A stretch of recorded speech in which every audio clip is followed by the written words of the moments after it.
Hi. So I just wanted to come on. I don't know. Today was kind of a little bit of a heavy day for me. Just, I don't know. I think we all go through the roller coasters of emotions throughout all the current events that are happening, especially as we seem to kind of be moving backwards instead of forwards. There was a leaked email that came out today from Parliament that's been circulating around. I don't know if you've read it or not, but it definitely kind of painted the picture of what a lot of us have been predicting and speculating since this all started back in March. So kind of like created some heaviness for sure. But which helped me get through it, and what is keeping me strong and hopeful is knowing that there's so many people out there fighting. So today we went to City Hall with a bunch of other people standing up for facts over fear, hugs over masks, and things like that. So, love over fear, all these things, and Michael Van Holst was there, so, the counselor for City Hall that, was against making masks mandatory. So I got to speak to him, and it was really great to get out there and just know that there's so many people standing up and fighting right now, because we need people to step up and fight to, get back to normal. And again, like, we have to decide like what normal is, because this is the opportunity where we really do get to change. We get to redefine that for ourselves. We get to figure out what that actually means. But what normal is not is what is happening right now. And that is not being allowed to see family, encouraged to not be around family, to stay home, to not socialize, to wear masks, hand sanitize, all these things that are actually against health. This is not the new normal, and this has to stop. And it stops with us when we say so. What is, health? Health is connection, human connection, and hugs and laughter and love, and kids playing and being kids and joyful. It's learning about the immune system. It's learning how to treat your body well with lowering stress, proper nutrients, vitamins and minerals, clean water, clean air, clean thoughts, positive thoughts. It's respecting our body, respecting nature. Once we get out into nature and start respecting nature, we can learn so much from it and realize that we are fully interconnected. We are not separate entities. And when we start working with nature, we can start working with ourselves, and everything can start to heal together. Humanity, the earth, we're all interconnected, and we need to start seeing ourselves as that, and actually talking about true health. So another movement I want to get on and give updates to. I've been receiving so many emails from parents about their masks on their children, and it's been heartbreaking to hear. And this is one of the things I want to talk about too, because this is not health. This is not about a virus. This is not about health. When we're forcing our kids to go outside and wear masks, and this is the newest email that came out on Tuesday to a lot of parents, and this is happening in Toronto, New Brunswick. Actually, I think in New Brunswick, it's not just kids, it's everyone all the time outside. But Toronto, Dorchester, schools in London are telling parents that their children now have to wear a mask all day, including outside, due to rising case numbers. And what does that even mean? Case numbers don't mean anything. They're getting used by faulty PCR testing that is creating all these false positives, and these case numbers don't mean anything. We haven't had a death since June. And we are now testing 800% higher than we were in April and May. So of course we're gonna have more cases. We are testing 800% more than we were before. Cases don't mean anything, and we're basing all these new lockdowns and restrictions off of cases. We're not looking at the deaths. We're not looking at like vulnerable communities. We're not looking at the hospitals and the ICUs, because guys, we flattened the curve a long time ago. It's been over. And here we are, we're still stuck in this mess. So that's why it starts with us to step up. And we are stepping up with Parents for Mask-Free Education, and we are creating a lawsuit against grades K to 3.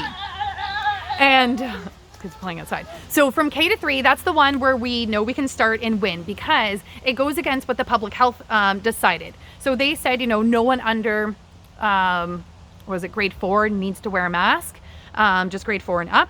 But the school boards took it upon themselves and made it kind of like mandatory and encouraged for everyone to wear a mask. So that's the one we're going after to start. So anybody, you know, that has a child within K-3, having issues with masks, having issues with the mask exemptions, please email London at parentsformaskfreeeducation.com. I'll put all the other emails and everything as well in this IGTV write-up, so you can get all the information of who you need to contact. So write in your story. We need contact information, email, number of kids, the grades they're in, the schools they attend, the school board, and share a story. And even better, if you're able to share a video testimonial that we are able to share, that would be amazing. If it resonates and you're open and you want to share your child's testimonial and how it's affecting them, that would also be amazing and super effective. Also, we want parents to write in that have medical exemptions. And with that, okay, we're better now. Okay, so we also want parents to write in with medical exemptions that are not being honored. So I've had a lot of emails come in about that, where they've written to their principals, they've got doctor's notes, they've done everything they possibly can, and their medical exemption is not being honored. So it doesn't matter what grade your child is in, write in with those stories, please submit, and let's get these heard. So that's one of the ways. Share your story, contact us. We do need donations at parentsformaskfree.com. You can donate directly to the PayPal on that website, or donate at Parents for Mask Free Education.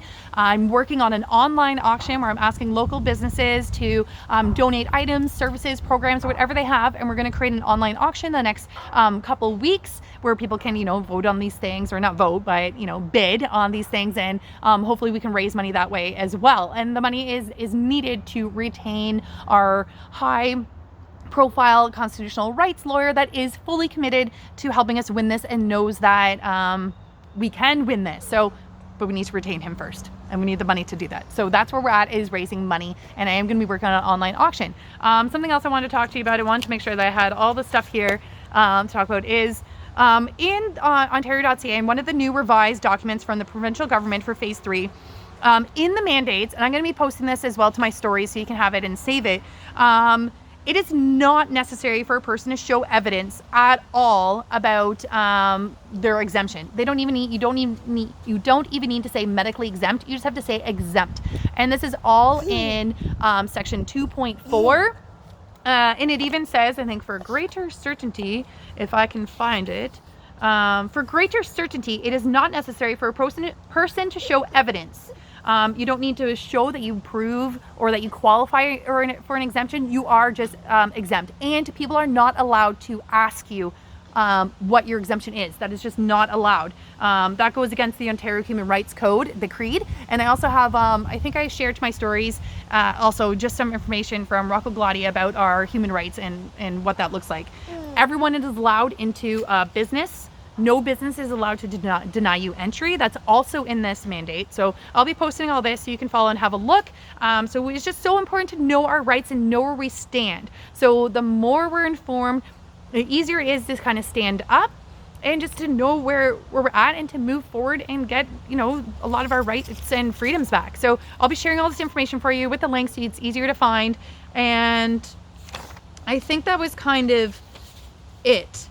So oh yeah, some of the stories. I just wanted to share some of the heartbreaking stories that's happening. Parents have written me about just the mental health of their kids. A 6-year-old pretending to self-harm, saying that she hates life now, has been devastating. Like, some of these emails I've been getting in from parents has been absolutely just heart-wrenching. Like, my heart is broken. The bullying that is happening for kids not wearing a mask, and I'm sure this goes vice versa. I'm sure both kids are bullying each other, but I know the bullying is definitely exacerbated because of this. It's definitely more intense.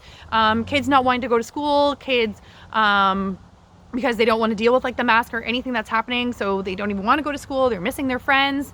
It's just the stories are really sad. They're really sad. And I just learned about scalded skin syndrome, which is a staph infection that happens from the mask and can go all over your whole body.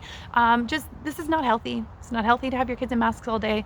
Creates the amount of emails I've had about parents and their kids getting more sick, sore throats, the mucus, the coughs, exacerbating like asthma conditions and things like that. Like this is not right.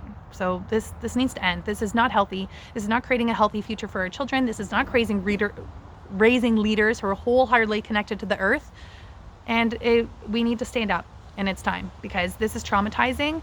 This is going to be ingrained in them. This doesn't just go away. Kids are resilient with their health and things like that, and getting back up and starting all over again. They're not resilient when it comes to this kind of conditioning and trauma over long periods of time. So we need to end. Otherwise, I don't know. I worry about their future, and I worry about for our children and the human contact. They're getting whistles blown at them for going near kids because trying to maintain social distancing. They're not allowed to go near kids. Kids are becoming scared of each other. Like, I'm really concerned about what this is going to do for our future of creating adults that are scared of one another and that fear life. Like, no, like, I don't know. It just stops you from living. It doesn't stop you from dying. It stops you from living. So we need love over fear, facts over fear, and we need to end this. So that's my rant for today. It was kind of a long one, I'm sorry. I'll type up all the information so you have all the facts, and I'll screen share all the information from the Ontario provincial government about the mandates and the new policies in section 2.4. Okay, everyone, thanks for listening, and please stand up for our children. I know we can do this together. All right, bye.